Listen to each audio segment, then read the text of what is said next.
This is the Young Investor for the New Investor podcast, and the week has started on a good foot with further gains on my portfolio, elevating its value by 1.1% at market close to $59,874, mainly driven by Apple being my highest investment, 70% of my portfolio, which took another 1.45% in value, and the Bank of America stock, which recovered more than 6% from its previous dip of last week.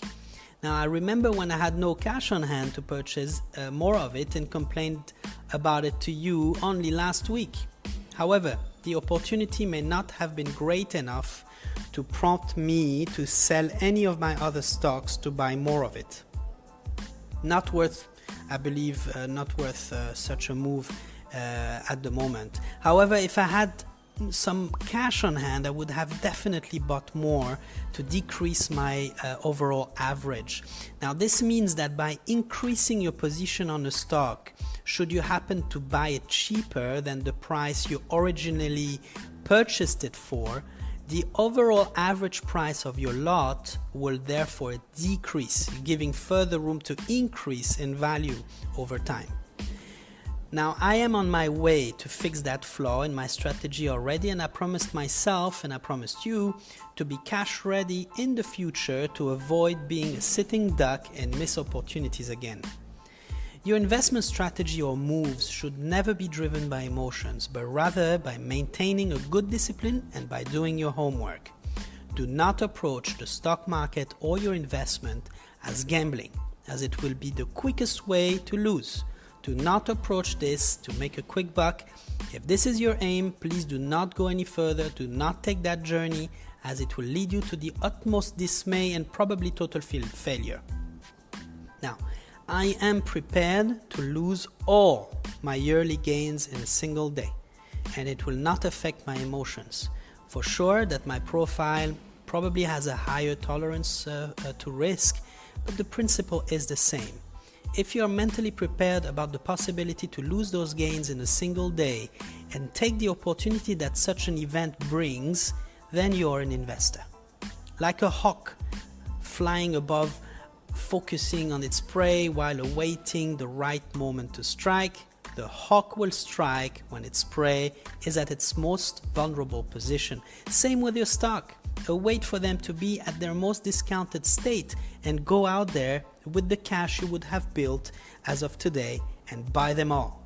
The question everyone asks: how will I know when the stock price of a company is undervalued or overvalued, or when it is actually a good time to buy? This is where the homework you would have done will kick in. Please do rest assured that the greatest investors of all times have tremendous amount of resources, both financial and human capital, to do that type of research for them. You will not do a better job on your own across multiple companies, across multiple industries or sectors, unless you have an ability that the majority of human beings do not have, and I am talking to the majority of us.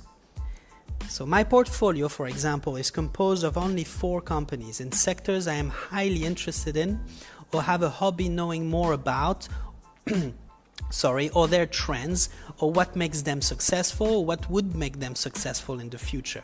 Start by reading their 10K. Now, the 10K is the company's annual report that gives you a comprehensive summary of a company's financial performance. That will be a good first step to take. There will be multiple terms in there that you will not understand immediately, but be curious, research them, and try and apply them to your overall understanding of that report. Read the report, read the full report. It may be a long read, but it is your first step to financial literacy, so take it seriously.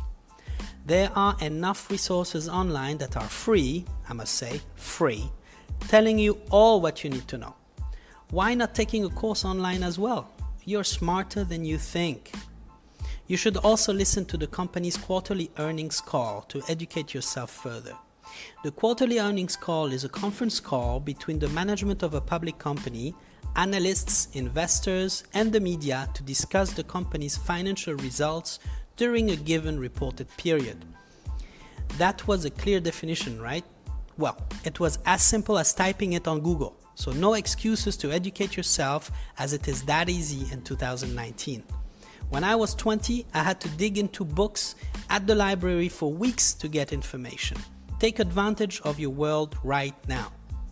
The quarterly earnings call can be accessed via the company's website under the Investor Relations section.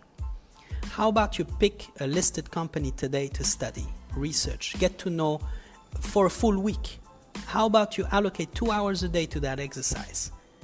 I hope you have found value in that episode, and please follow me on Twitter at The New Investor Pod, or like my Facebook page at The New Investor Pod, or follow me on Instagram at The New Investor Podcast.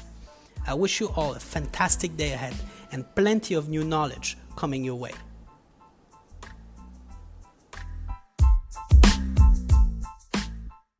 The podcast you just heard was made using Anchor.